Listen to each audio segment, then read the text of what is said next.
को नमन करते हैं और अपने दिल को, आंखों को, पूरी बॉडी को प्रभु के हाथों में सौंपते हैं। और दिल को नमन करना बहुत जरूरी है।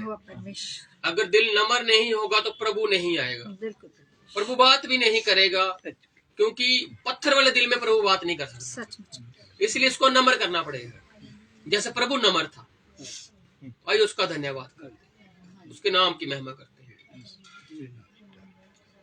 यीशु ही सहारा मेरा, यीशु ही कफारा मेरा, यीशु ही सहारा मेरा, यीशु ही कफारा मेरा, यीशु ही सहारा मेरा, यीशु ही कफारा मेरा, यीशु ही सहारा मेरा, यीशु ही कफारा मेरा। सबको बचाने वाला, बाप से मिलाने वाला, सबको बचाने वाला, बाप से मिलाने वाला, सबको बचाने वाला, बाप से मिलाने वाला, सबको बचाने वाला, बाप से मिलाने वाला, बाप से मिलाने वाला। पाकरू यीशु के करीब ले जा तू, पाकरू यीशु के करीब ले जा तू, यीशु के करीब ले जा तू, यीशु के करीब ले जा तू। प्यारे प्रभु यीशु मसीह जी, हम आपका धन्यवाद करते हैं फिर से प्रभु जी, क्योंकि आपका जितना धन्यवाद किया जाए उतना ही कम है प्रभु यीशु मसीह। होने देना प्रभु जी, इस पूरी इबादत को आपके हाथों में सौंपते हैं, पूरे कंट्रोल को आपके हाथों में सौंपते हैं। ये सारे वचन आपके हैं प्रभु जी, ये सारी व्याख्या प्रभु जी आपकी है। हमको प्रभु जी आपने इस्तेमाल किया, उसके लिए हम आपका धन्यवाद करते हैं प्रभु जी। और तू जितने लोग इस जगह पर बैठे हैं प्रभु जी, उन सभी को तू इस्तेमाल कर रहा है प्रभु जी, उसके लिए हम आपका धन्यवाद करते हैं प्रभु जी। पूरे कलाम को आपके हाथों में सौंपते हैं, शुरुआत से लेकर अंत तक हमारे साथ रहना प्रभु जी। तू जैसे चाहता है वैसे हमसे बात कर प्रभु जी, बिल्कुल खुदा। और हमारे हृदय में प्रभु जी तेरा वचन अधिकाई से बसने पाए प्रभु जी, नम्रता पूर्वक बसने पाए प्रभु जी। हम पर दया कीजिए, कृपा कीजिए प्रभु जी। हमारा सारा ध्यान, हमारी सारी सोच केवल और केवल आपके वचन की ओर प्रभु यीशु। अगर समय निकाला है प्रभु, तो हमें इस समय में आशीषित कीजिए प्रभु यीशु। अगर शरीर में कोई भी दिक्कत है, कोई परेशानी है, कोई रोग है, तो यीशु मसीह आज आपको चंगा करके भेजेगा, क्योंकि उसने कहा है मैं चंगा करने वाला परमेश्वर।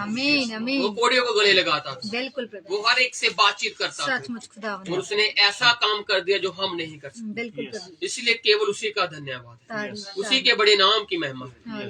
इस प्रार्थना को भी प्रभु यीशु मसीह के नाम में मांगते हैं। हालेलुया। तो हम प्रभु का धन्यवाद करते हैं फिर से। और हम काफी शुक्रवार से मत्ती रचित सुसमाचार की पुस्तक में चल रहे थे, जो कि बाइबल के नए नियम की सबसे कौन सी किताब है? पहली किताब। अब तो आपको मालूम लग जाना चाहिए, ठीक है ना।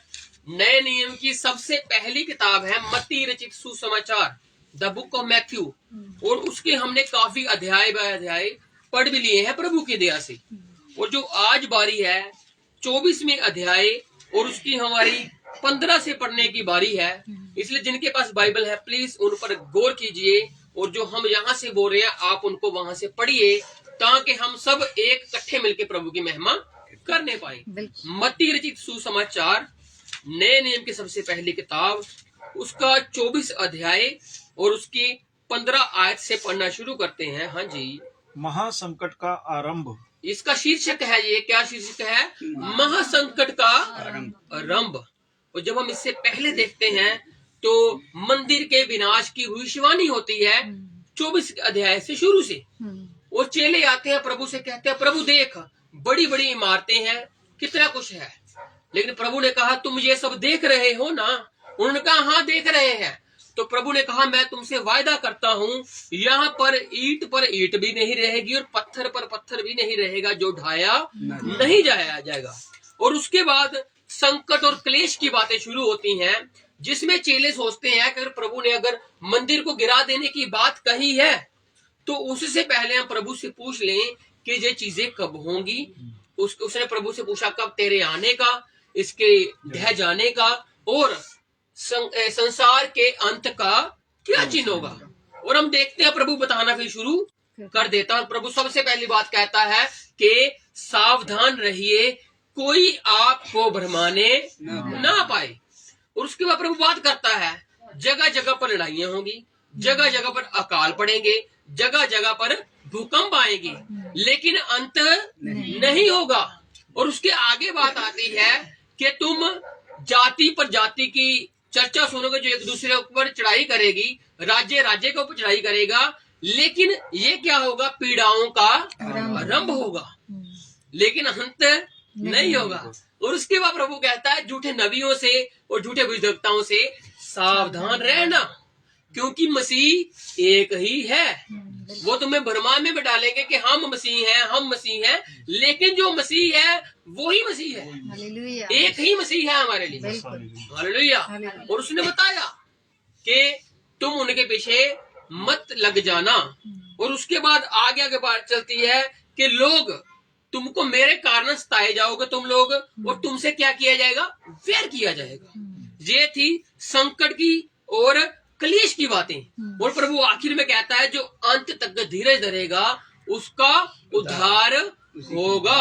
और उसके बाद बात आती है और राज्य का ये सुसमाचार जब पूरी दुनिया में प्रचार किया जाएगा तब अंत आ जाएगा। अभी अंत नहीं है। अगर अंत हो जाता तो ये पृथ्वी अभी ऐसे ना रहती, इस पृथ्वी के बिगाड़ हो जाता या लोग मर जाते सभी लोग, लेकिन आज भी लोग स्थिर हैं।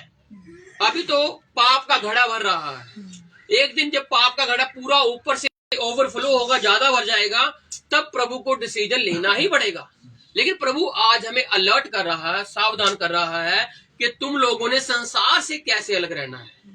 संसार जो काम कर रहा है हमने वो कामों में नहीं जाना, क्योंकि अगर हम संसार से मित्रता करेंगे तो प्रभु से वैर करेंगे, क्योंकि प्रभु और संसार आपस में मेल नहीं। संसार हमें प्रभु से दूर करता है, लेकिन प्रभु हमें अपने करीब लेकर जाना चाहता है। और उसके बाद देखते हैं हम अब जो बारी है 24 के 15 में क्या लिखा है, महासंकट का आरंभ।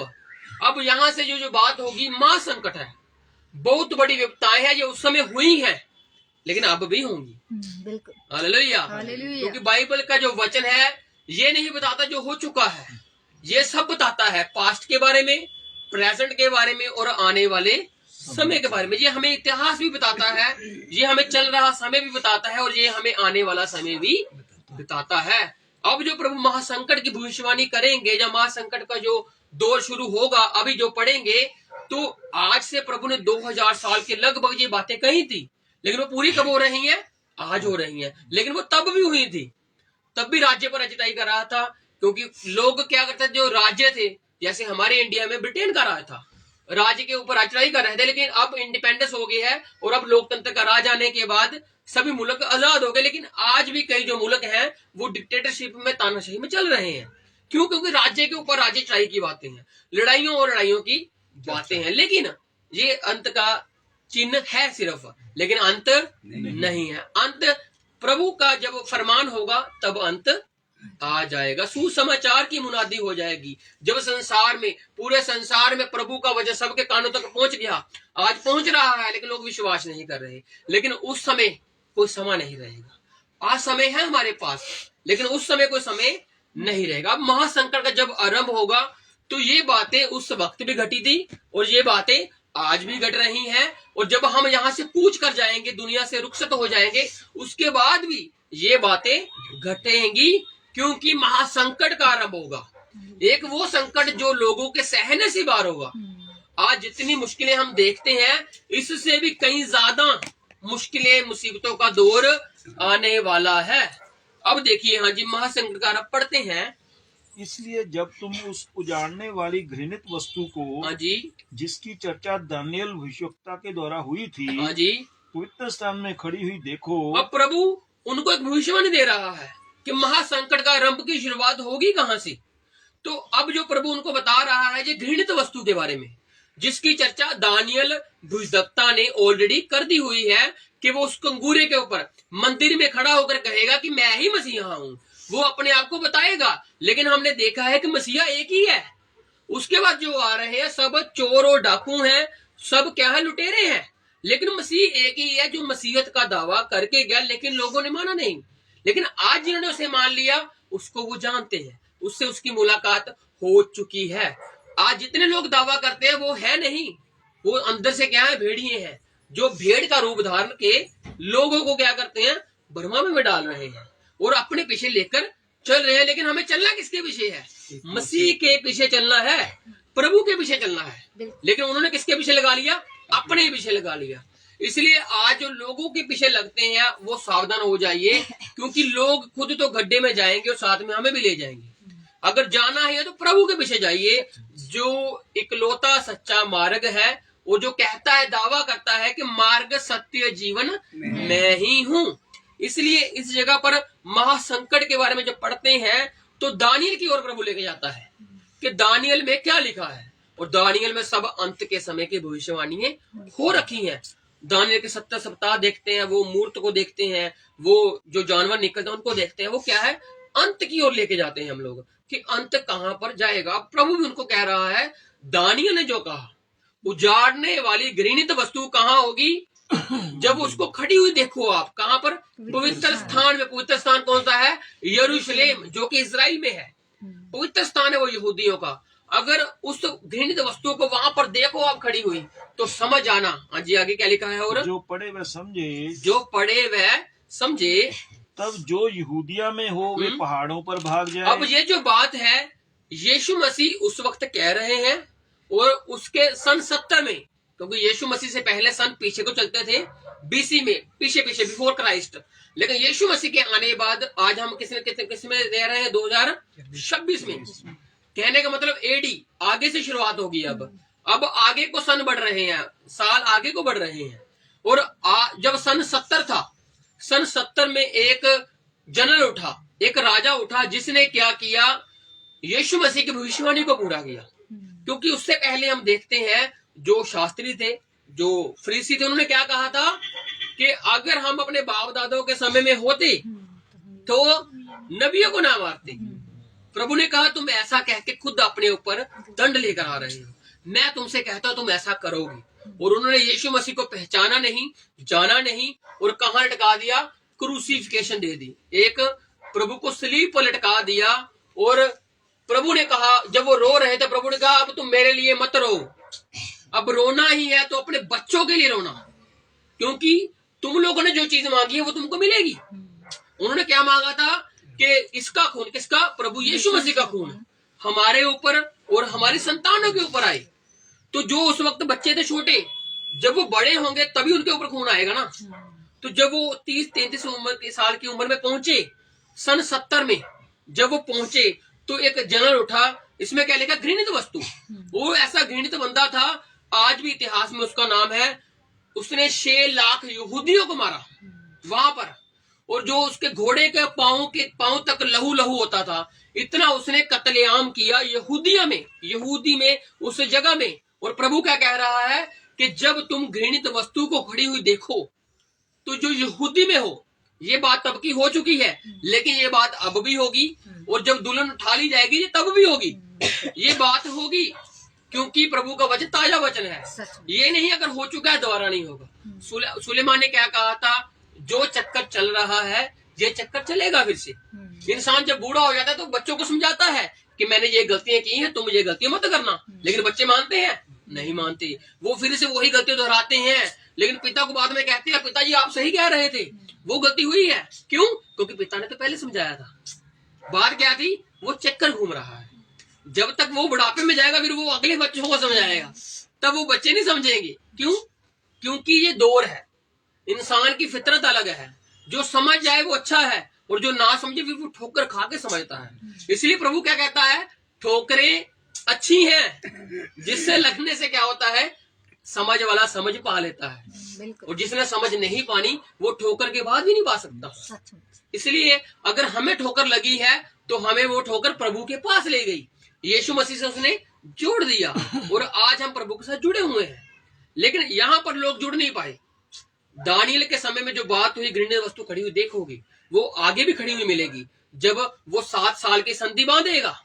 कौन? हम जानते हैं, रोम का शासक जो पोप है, जब वो 7 साल की संधि बांधेगा तो वो अपने आप को कहेगा मैं मसीहा हूं, लेकिन तब कोई मानेगा नहीं। क्यों? क्योंकि यहूदी तो कट्टर है, वो तो यहोवा, उसने यीशु मसीह को नहीं छोड़ा, और वो इसको कैसे मान लेंगे इंसान को? वो यहोवा के पाबंद बंदे हैं, उनको यहोवा ही प्यारा है, जैसे हमें यीशु मसीह प्यारा है। जो हम जानते हैं कि वो पिता था और वो पुत्र बन के आया, और आज वो पवित्र आत्मा के साथ हमारे साथ में कार्य कर रहा है। हालेलुया। यीशु मसीह तो चले गए, लेकिन उसने कहा मैं जाता हूं और तुम्हारे लिए एक सहायक भेजूंगा जो क्या करेगा, मेरी बातें तुम्हें सिखलाएगा। आज हम क्या करें? सीखने आए हैं। हालेलुया। और ये हम ताउम्र तक सीखते रहेंगे। जब तक इस बॉडी में जान है तब तक सीखने की उम्र कम नहीं होगी। आप कहोगे बहुत सीख लिया, नहीं, सीखने की उम्र है ही नहीं कोई।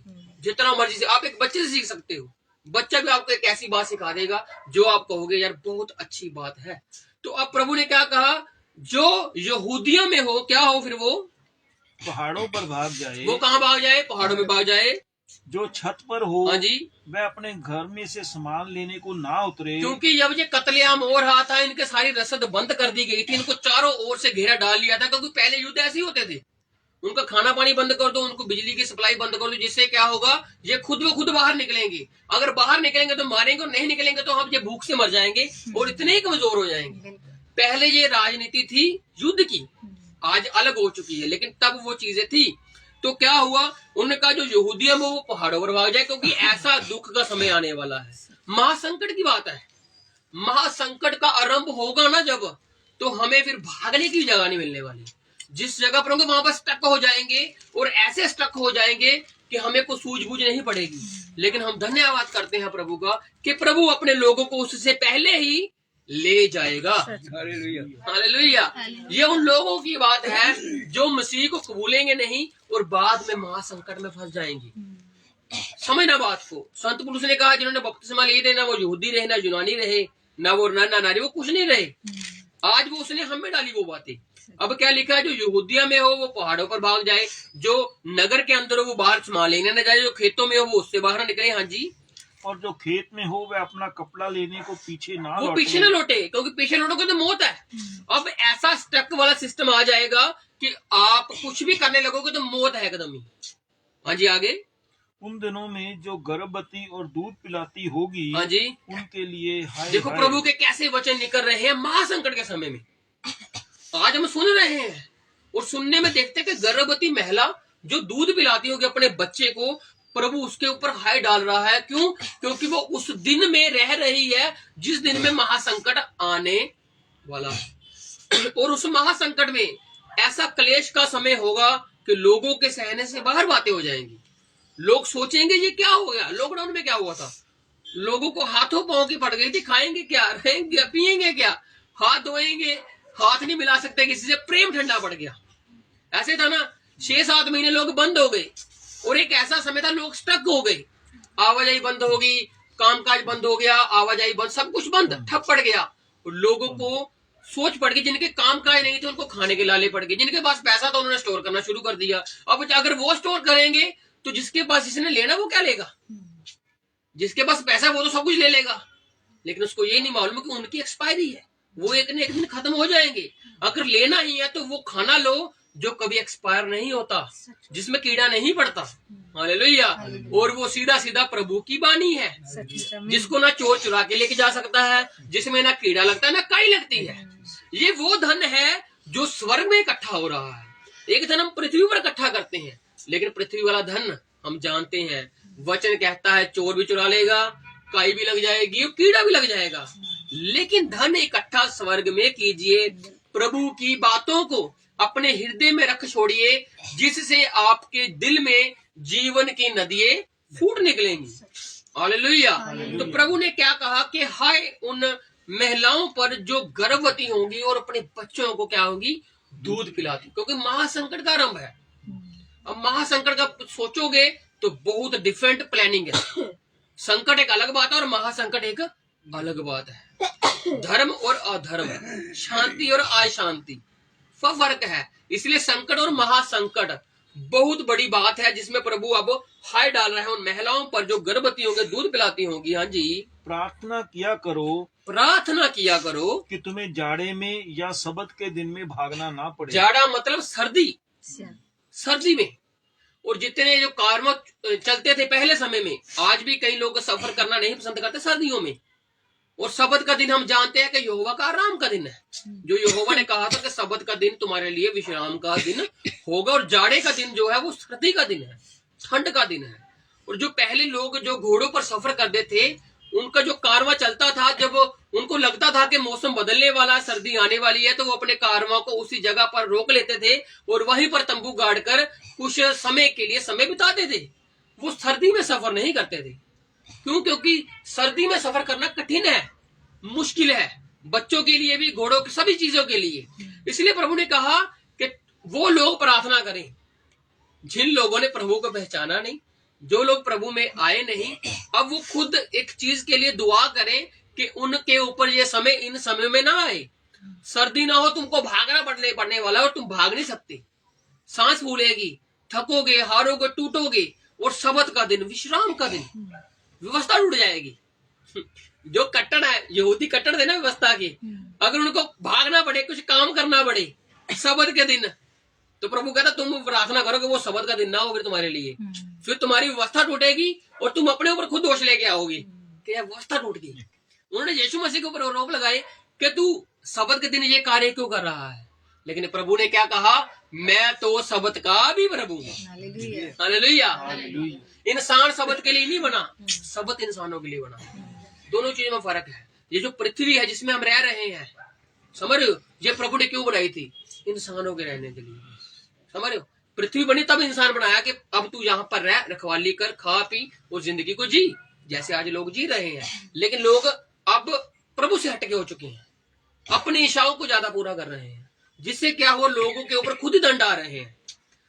ग्लोबल क्लाइमेट चेंज हो रहा है, ग्लोबल वार्मिंग आ रही है। जैसे ओजोन की परत है वो खुद ब खुद अलग हो रही है। क्यों? क्योंकि इंसानों ने जो न्यूक्लियर टेस्ट किए, उनका जो प्रभाव है वो पानियों में भी पड़ा, वो पृथ्वी पर भी पड़ा। जो पेड़ काटे जा रहे हैं वो क्यों? अब इंसानों को सांस लेने में दिक्कत है।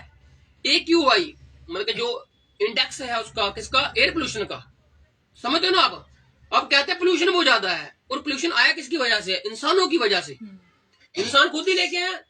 पेड़ क्या करता है? पेड़ लोगों को ऑक्सीजन देता है ना? अगर वो कटेगा तो ऑक्सीजन में दिक्कत किसको आएगी? इंसानों को आएगी, जो ऑक्सीजन ले रहे हैं। अब इंसान खुद अपने लिए गड्ढे खोद रहा है। क्यों? क्योंकि वो अपनी इच्छाओं को पूरे कर रहा है।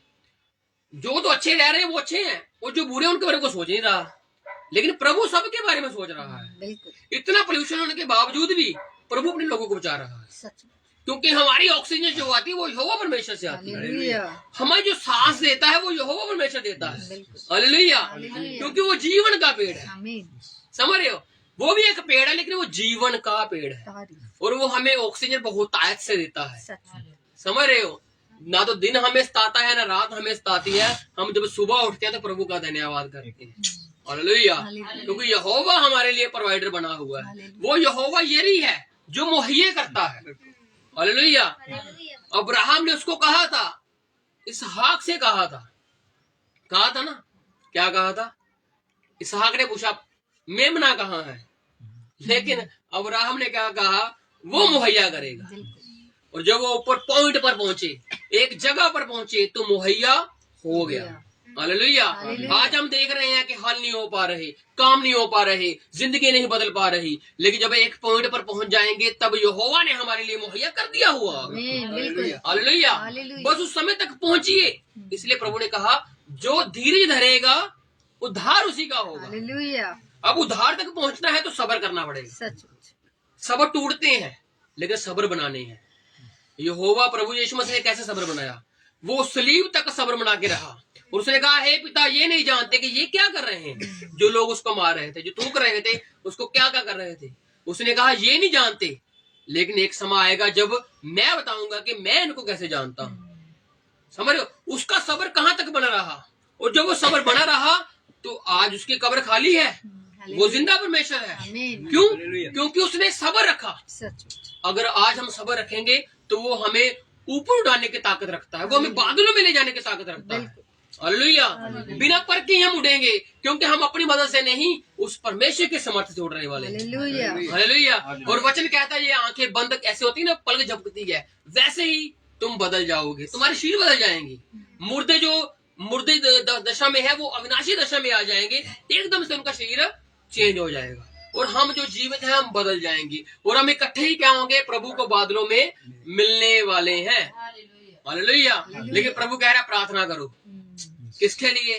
कि तुम जाड़े के दिन में ना फंस जाओ, तुम सबर के दिन में ना फंस जाओ। जी आगे, क्योंकि उस समय ऐसा भारी क्लेश होगा, बहुत बड़ा क्लेश होने वाला है, जैसा जगत के आरंभ से ना अब तक हुआ, ना कभी भी नहीं हुआ ऐसा। हाँ जी आगे, ऐसा कभी हुआ ही नहीं, ना कभी होगा।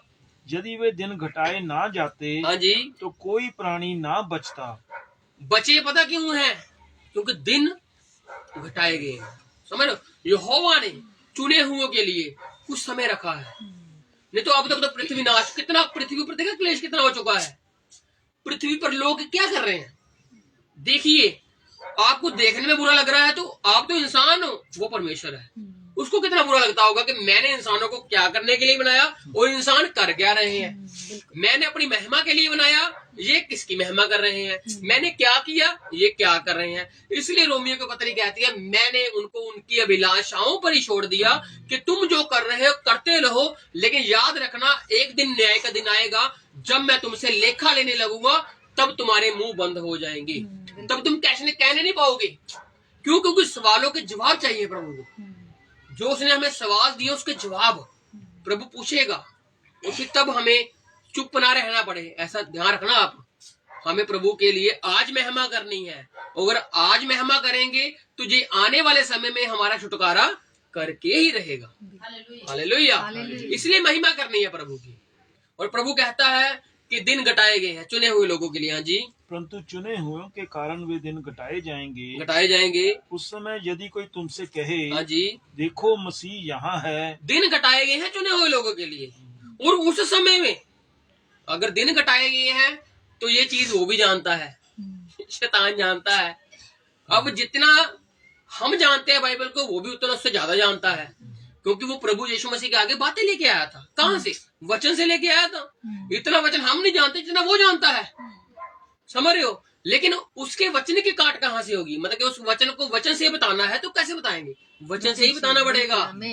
अगर वो प्रभु यीशु मसीह के पास आया कि पत्थर को क्या रोटी बन जाए, तो प्रभु ने कहा कि इंसान केवल रोटी से नहीं जीवित रहता, वो हर एक उस शब्द से जीवित रहता जो इंसान परमेश्वर के मुंह से निकलते हैं। वचन की बात वचन से।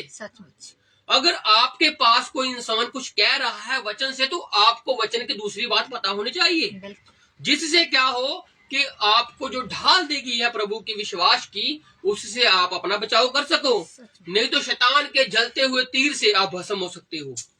इसलिए प्रभु ने हमें क्या दिए? शस्त्र दिए हैं। कौन से शस्त्र? लड़ने के लिए नहीं, उन शस्त्रों से लोगों को प्रेम करना है और उन तीरों को बुझाना है जो हमारी ओर निरंतर ही आते रहते हैं।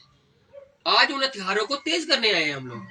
तलवार को अगर म्यान में पड़ी रहे तो जंग लग जाता है उसको, तो अगर उसको डेली हम वचन के साथ तरोताजा करें तो वो क्या होगी? तीखी रहेगी, जिससे हमारा हृदय प्रफुल्लित रहेगा और हम लोगों को वचन की बातें बता सकते हैं। इसलिए प्रभु ने कहा दिन घटाए गए, तो इस चीज का इल्म उसको भी है, और जब उसको है तो वो मसीह बन के आ गया। समझ रहे हो? कैसे बन के आ गया? लोगों के दरमियान, लोगों के बीच में आ गया। लोगों के साथ उसने ऐसे ऐसे बड़े काम किए, लोगों ने सोचा शायद यही मसीह है। उसने बड़े बड़े चमत्कार कर दिए, लोगों को लगा शायद यही मसीह है। लेकिन प्रभु ने कहा कि उस समय लोग कहेंगे, हाँ जी, उस समय यदि कोई तुमसे कहे, उस समय कहे देखो मसीह यहाँ है या वहाँ है, तो विश्वास ना करना। तो विश्वास करना है? नहीं करना है। क्यों? क्योंकि मसीह एक ही है। समझिए इस बात को, मसीह एक ही है। और अगर कोई इंसान कहे मैं मसीह हूं, तो वो इंसान मसीह नहीं है। समझ रहे हो? वो एक अच्छा इंसान है, एक उसका अच्छा करैक्टर है, और वो अच्छा उठता है, अच्छा बैठता है, अच्छा बोलता है, सब कुछ अच्छा करता है, लेकिन वो एक अच्छा इंसान है, वो मसीह नहीं है। मसीह एक ही है। इसलिए इंसानों को इंसानों की तरह ट्रीट कीजिए, उनको भगवानों की तरह ट्रीट मत कीजिए कि शायद ये मसीह है। इंसानों में भगवान नहीं मिल सकता, इंसानों में आपको भगवान के कुछ लक्षण मिल सकते हैं। जैसे आप लोगों में भी मसीह के कुछ लक्षण है, वैसे उनमें भी कुछ लक्षण हो सकते हैं, लेकिन वो प्रभु यीशु मसीह नहीं है। इस बात को समझिए। इसलिए प्रभु ने कहा कि उस समय लोग कहेंगे मसीह यहाँ है, मसीह वहां है। क्या नहीं करना? विश्वास नहीं करना। विश्वास क्यों नहीं करना? क्योंकि छुटकारा देने के लिए मैंने आना है। उन लोगों ने छुटकारा नहीं देना, वो तो आपको भरमावे में डाल देंगे। इसलिए सावधान रहना है। किसने? हमने, कि हम उनकी युक्तियों को जो हमारे विरुद्ध चलती हैं, हम उससे सावधान हो जाएं। जी आगे। क्योंकि झूठे मसीह और झूठे विश्वक्ता उठ खड़े होंगे और बड़े बड़े चिन्ह और अद्भुत काम दिखाएंगे। ये बड़े बड़े चिन्ह जो प्रभु यीशु मसीह करके गए वो भी करेंगे वो ये नहीं करेंगे, करेंगे, और आज हो रहे हैं। लेकिन प्रभु ने कहा वो क्या है? झूठे मसीह और झूठे भविष्यवक्ता है, नबी है झूठे वो। हाँ जी। यदि हो सके तो चुने हुओं को भी भरमा दे। लोगों को भरमा सकते हैं वो। आज देखो लोग कितने भोले हैं, कोई उंगली उनको पकड़ाता है तो वो साथ में चल जाते हैं। अपने दिल में जो मसीह का वचन है उसको फरोलते नहीं है कि मसीह ने हमसे क्या बातें की हैं। आप ऐसे भोले मत बनिए कि कोई भी आपको उंगल पकड़े और ले जाए साथ में। नहीं भाई बहनों, आपको मसीह ने कहा है कि कबूतरों के नाई भोले बन जाइए और सांपों का जैसा चतुरपन है वो आप में आ जाए। आप में एक स्वभाव होना चाहिए कि कोई आपको भरमावे ले जाए। भोले रहोगे तो आपको दुनिया लूट कर खा जाएगी।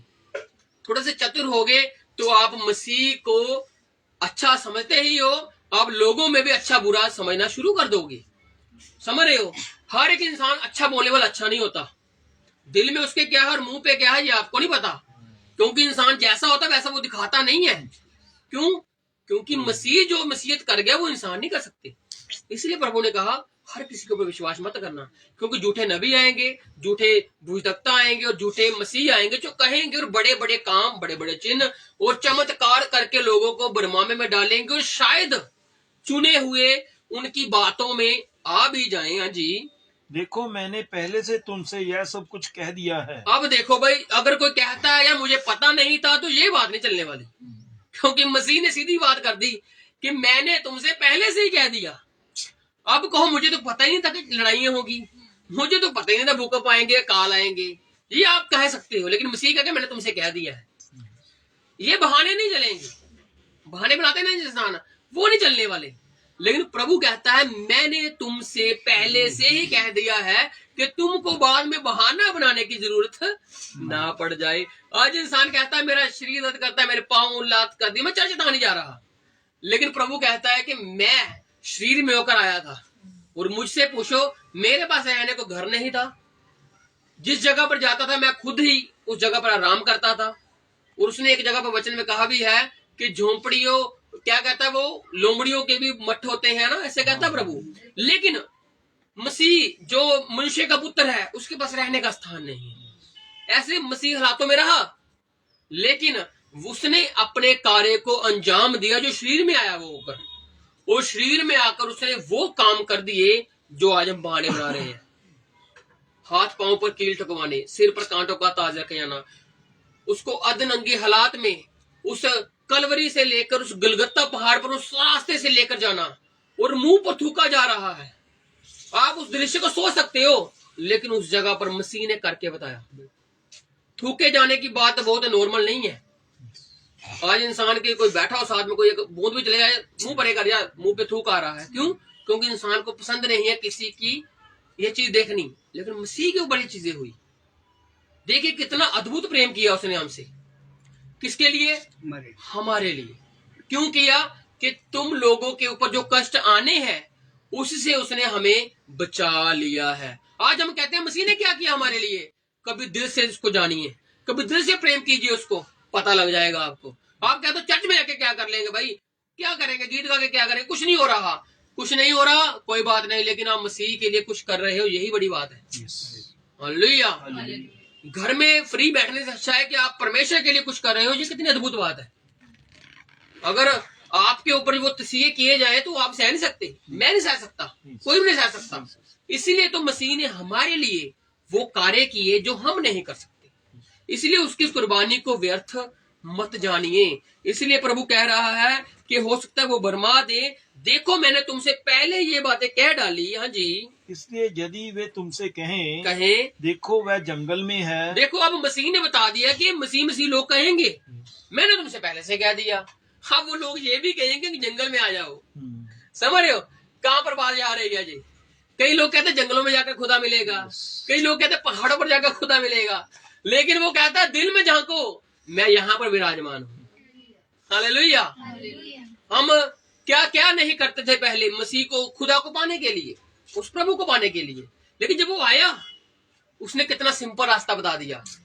घर में बैठ, दरवाजे को कुंडी लगा और प्रार्थना कर। किससे? मेरे से। और जो मैं गुप्त में हूँ तेरी प्रार्थना गुप्त में सुन लूंगा। हालेलुया। कितना सिंपल रास्ता बता दिया प्रभु ने हमें।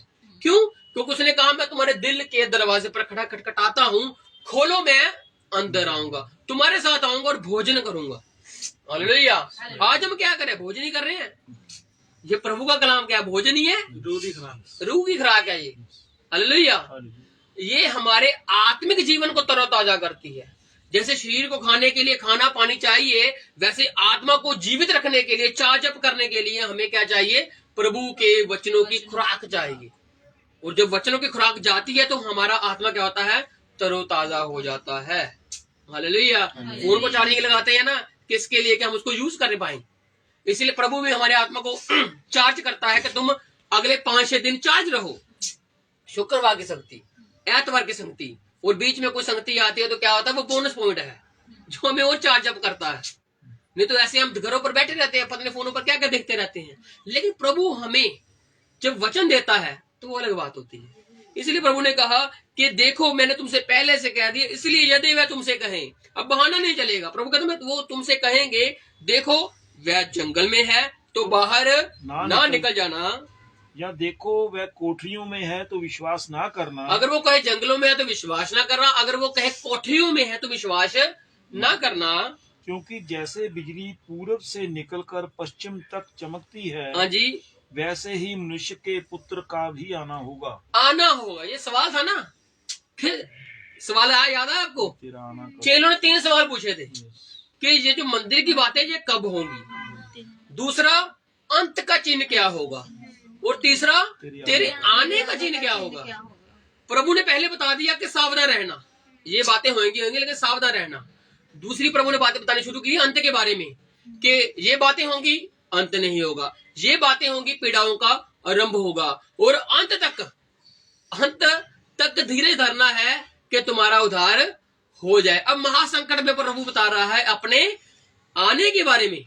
उसने कहा था ना कि लोग तुमसे कहेंगे मसीह यहाँ मसीह वहां, विश्वास मत करना। जैसे बिजली, एक बिजली है जो पूर्व से पश्चिम तक ऐसे वो चमकती है और चमक कर गायब हो जाती है। वो कब आई कब गई किसी को पता नहीं चलता। वैसे ही मनुष्य का पुत्र का भी आना होगा। इंसान कहते रहेंगे वो आएगा आएगा, वो आकर चला भी जाएगा। यहूदी कहते थे वो आएगा आएगा, वो आकर चला भी गया हुआ है।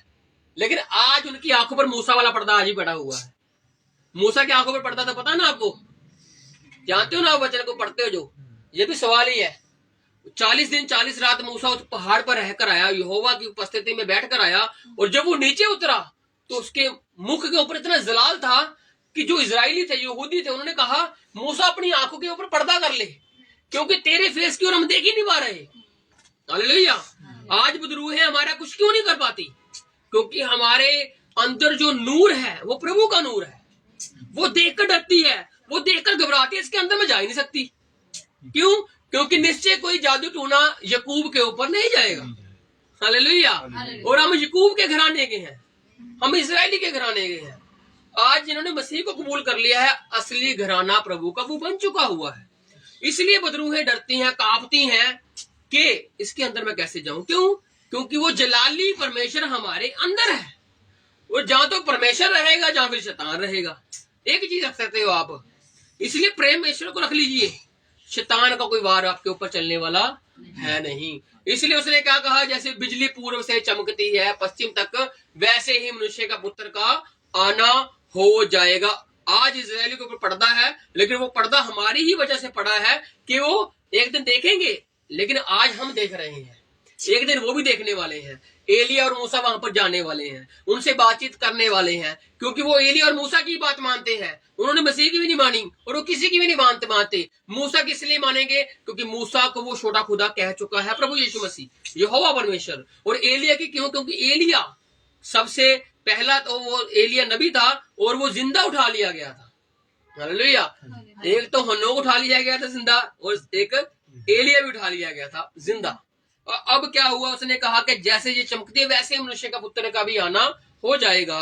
जहाँ लोथ हो वहीं गिद्ध इकट्ठे होंगे, जहाँ लाशें होंगी वहां पर गिद्ध इकट्ठे होंगे। इसलिए मसीह जब आ जाएगा तो कत्ले आम होगा। मसीह आएगा और चला जाएगा। जब अब इस संसार में क्या हो रहा है, दो शक्तियां काम कर रही हैं, अच्छी और बुरी। परमेश्वर और शैतान दोनों काम कर रहे हैं। दोनों का जोर लगा पड़ा है कि परमेश्वर चाहता है मैं इंसानों को अपनी ओर ले आऊं, और शैतान चाहता है मैं अपनी ओर ले आऊं। अब दो बातें देखना आप, शैतान कहाँ रहता है? एनीवन? शैतान कहाँ रहता है? नीचे रहता है, वो जमीन के नीचे रहता है, वो उसका कुंड वहां पर है। और परमेश्वर कहाँ रहता है? स्वर्ग में रहता है। समझ रहे हो? दो पावरें हैं, और हम जानते हैं सबसे बड़ी पावर कौन है, ऊपर वाले और नीचे वाली। और हम कहां पर रह रहे हैं? सेंटर में। ये पृथ्वी सेंटर है। समझ रहा बात आपको? प्रभु ने क्यों कहा मैं आपको उठा लूंगा, इस बात को समझना आप कि प्रभु ने ये बात क्यों कही। ये जो पृथ्वी है ना, ये सेंटर पॉइंट है। वो जो जीवन है, जीवन पृथ्वी पर ही है। अगर आपने जीवन देखना तो पृथ्वी पर है, सांस ले रहे हो पृथ्वी पर है। नीचे जाओगे ग्रेविटी है, ऊपर जाओगे ग्रेविटी है, एक दूसरे को चीजें खींचती हैं। ठीक है। अब सेंटर पॉइंट में इंसान रह रहे हैं। अब प्रभु यीशु मसीह कहाँ आया? दुनिया में आया। ठीक है। शैतान को कहाँ गिराया गया? कुंड में गिराया गया, नीचे गिराया गया। अब वो लोगों के बीच में कैसे काम करता है? प्रभु ने कहा मैं तुमको उठा लूंगा। ठीक है। अब हम खत्म करने वाले इसको। पृथ्वी सेंटर पॉइंट है और नीचे वो रहता है, ऊपर प्रभु रहता है। अब देखिए चुंबक, अब चुंबक आकर्षण चल रहा है। समझ रहे इस बात को? नीचे से वो आपको खींच रहा है, पृथ्वी की चीजें दिखाकर, पृथ्वी के साथ आपको मेल करके, पृथ्वी की ऐशो आराम दिखा के कि देख भाई कितना कुछ अच्छा है। लेकिन प्रभु ने कहा ईंट पर ईंट नहीं रहने वाली, इस बात को याद रखना। और ऊपर से प्रभु आपको खींच रहा है। दोनों का जोर लगा पड़ा है कि आपको वो खींच ले। लेकिन प्रभु ने इसीलिए तो कहा था कि संसार की वस्तु से प्रेम मत करना। अगर आप प्रेम छोड़ दोगे तो आप नीचे से आजाद हो, आप नीचे वाली चीज से फिर धरती से आजाद हो। फिर नीचे की जो आपको खिंचावट है वो खींचेगी नहीं, क्योंकि आपने सब त्याग दिया। रह रहे हो, खा रहे हो, पी रहे हो, जिंदगी जी रहे हो। ये जिंदगी का एक मूल मंत्र है और जिंदगी जीने का एक ढंग है जो प्रभु ने आपको दिया है। अगर आप काम पर जा रहे हो, पैसे कमा रहे हो, अच्छी बात है। अगर आपकी बढ़ोतरी हो रही है, अच्छी बात है। अगर प्रभु आपको आशीष दे रहा है, अच्छी बात है। लेकिन एक दिन संसार को छोड़ना पड़ेगा। बिल्कुल। संसार के साथ प्रेम अच्छा नहीं है। समझ रहे हो? संसार तो नाश होने वाला है। संसार के लोग भी पल भर के मेहमान है। कोई 40 का, कोई 50 का, कोई 30 का, कोई 60 का है। ज्यादा से ज्यादा देखा जाए तो लोगों को 40 में ही हाथों के लेने देने पड़ जाते हैं। पता नहीं 5 साल वो जिएंगे भी नहीं जिएंगे। क्यों? क्योंकि उम्रें कम हो रही हैं। उम्रें कम होने का कारण इंसान खुद ही है। बाइबल ने एक उम्र निश्चित की थी और सबसे ज्यादा उम्र थी 969 साल। जो सबसे पहला आदम था उसकी उम्र थी 930 साल। जैसे जैसे आगे इंसानों में पाप बढ़ता गया, जब नूह आया, नूह नबी आया, तब उम्र आ गई 120 साल। जब दाऊद राजा आया तब उम्र आ गई 70-80 साल। अब तो उससे भी कम हो गई है।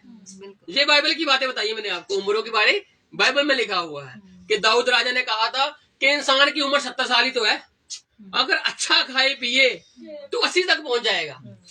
आज इंसान तो 40 के पास होता है, पता नहीं 50 नहीं पहुंच वाले भाई हम।